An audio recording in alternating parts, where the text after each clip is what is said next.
សួស្តីបងប្អូនទាំងអស់គ្នាជានៅក្នុងវីដេអូនេះដែរបងមកធ្វើការបង្ហាញតាក់ទងទៅនឹងរបៀបនៅក្នុងការសរសេរនៅលើกระดาษកិច្ចការសម្រាប់បងប្អូនដែលគាត់ត្រូវប្រឡងបាក់ឌុបនេះពេលខាងមុខហើយបងក៏ធ្វើការបង្ហាញតាក់ទងទៅនឹងចំណុចមួយចំនួនដែលបងប្អូនទាំងអស់គ្នាអត់គួរតែសរសេរនៅលើกระดาษប្រឡងមួយហ្នឹងអញ្ចឹងនៅក្នុងការប្រឡង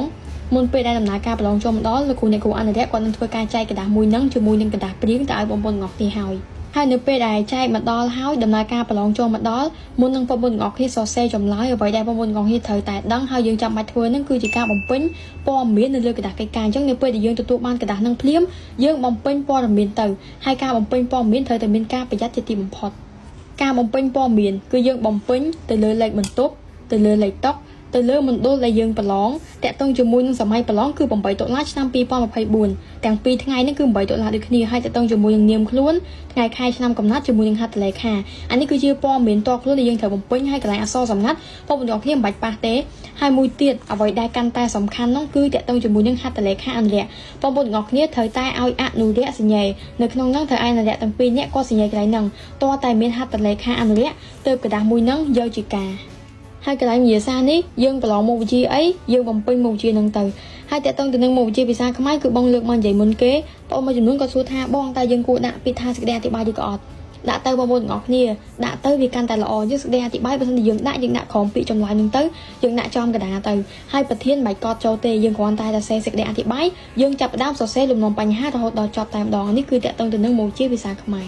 មុខវិជ្ជាបន្ទាប់គឺតកតងជាមួយនឹងប្រវត្តិគឺវាមានលក្ខណៈសរសេរកលិកលៈមានត្រេមានចុចមានអីចឹងទៅប៉ុន្តែវាមិនជាបញ្ហាអីទេបងប្អូនទាំងអស់គ្នានៅក្នុងការសរសេរប្រវត្តិយើងបែងចែកទៅអាណាចំណុចធំដូចថាវិស័យនយោបាយវិស័យសេដ្ឋកិច្ចនេះយើងដាក់នេះមួយទៅយើងដាក់ជាចុចមួយទៅឬក៏បងប្អូនចង់ដាក់ចុចដាក់សញ្ញាបូកក៏បានដាក់សញ្ញាដកក៏បានត្រេក៏បានដាក់មិនក៏បានដែរកុំឲ្យតែយើងសរសេររូបផ្កាយសរសេររូបមនុស្សសរសេររូបសញ្ញាទៀតនឹងទើបជាបញ្ហាអញ្ចឹងយើងសរសេរបែបហ្នឹងទៅមើលមកគឺមានរបៀបហើយមួយទៀតតកតងទៅនឹងកន្លែងដែលយើងត្រូវលុបជាក់ស្ដែងបើសិនជាបងប្អូនទាំងអស់គ្នាសរសេរខុសកន្លែងណាមួយអញ្ចឹងយើងមិនបាច់ចាំលុបខ្លាំងទេយើងគ្រាន់តែគូសឆូតចឹងមួយមកគេដឹងហើ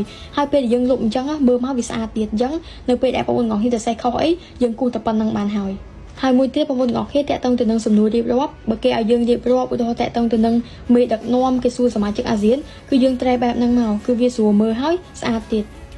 តហើយមួយទៀតបន្ទាប់ពីការឆ្លើយសំណួរបែបហ្នឹងគឺបងចង់បង្ហាញតាក់ទងជាមួយនឹងការសរសេរលក្ខណៈប្រៀបធៀបតាក់ទងនឹងជីវវិទ្យាឬក៏ពលរដ្ឋអីនៅពេលយើងសរសេរប្រៀបធៀបឧទាហរណ៍ថាគេឲ្យយើងនិយាយតាក់ទងទៅនឹងលក្ខណៈខុសអញ្ចឹងអានេះគឺមាន dicotyledone ហើយនិង monocotyledone បើប្រៀបធៀបបងប្អូនសរសេរបែបហ្នឹងក៏បានឬក៏យើងចង់សរសេរ monocotyledone សរសេរចុះក្រោមយេក៏បានឬមួយទៀតយើងសរសេរបែបហ្នឹងហើយយើងគូសបន្ទាត់កណ្ដាលក៏បានដែរអត់មានសញ្ញាសម្គាល់បងតិចខ្ញុំគូសកណ្ដាលគេថាខ្ញុំសម្គាល់អីអត់ទេការប្រៀបធៀបយើងសរសេរបែបហ្នឹងក៏បានយើងយក mono សរសេរចុះក្រោមយេក៏បានឬក៏យើងចង់ពុះយេក៏បានដែរគឺអត់ជាបញ្ហាអីទេ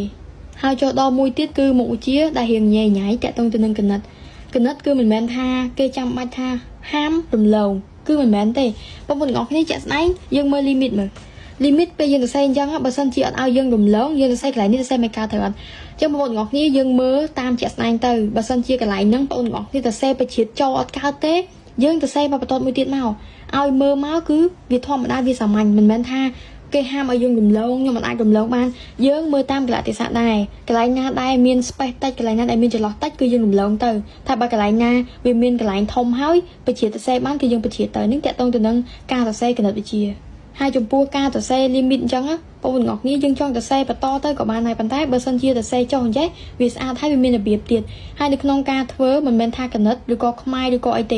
េទាំងផ្នែកសំណួរទាំងផ្នែកលំហាត់បងប្អូនទាំងអស់គ្នាចេះអីធ្វើនឹងមុនទៅព្រោះជាក់ស្ដែងគឺបងរមាំងទី2ដែរមានថាយើងចេះទី2ធ្វើទី2យើងចេះទី3ធ្វើទី3យើងចេះសំណួរណាធ្វើសំណួរហ្នឹងការប្រឡងបាក់ឌុបគេអត់ចាំបាច់ថាតតែបងអូនឆ្លើយតាមលំដាប់ទេចេះអីធ្វើនឹងបងប្អូនទាំងអស់គ្នា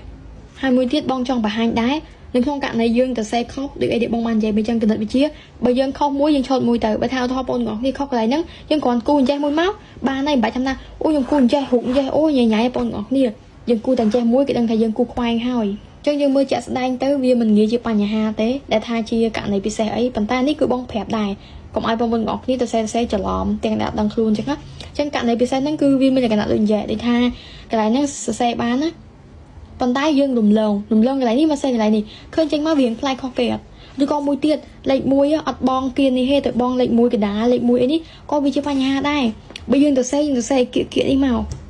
hai mũi tiết ca thôi chia sẻ làm co hụt cai hụt anh giang giang để xem giang cứ vi chia sẻ làm co hai dân bài cho xe tê hai dân gọn mình hết point làm bây giờ xem giang này hai mũi tiết tẹt tông từ nâng ca xe lên tu sắp ấy gọt cua từ xe đai giống chừng nói đai dân cua chi viên đó việt mình hết point dân cua thưa và bừng ngọt nè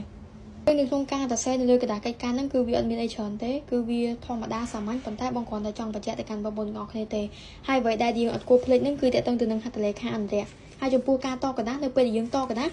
dương to cái đá phim công tôn ta xe chấm lại công phết anh điệp bà sân chỉ ôn phết anh nắng chấm lại bà ôn cửa xa bong hào chẳng tụ bay chỉ to đi con mấy cứ dương thể ta xe bom mini bàn cho bà chẳng được trong video này cứ mình là bắn nắng chụp video khác vâng ngọc nia chun po tụi ban là follow on không gặp lòng bye bye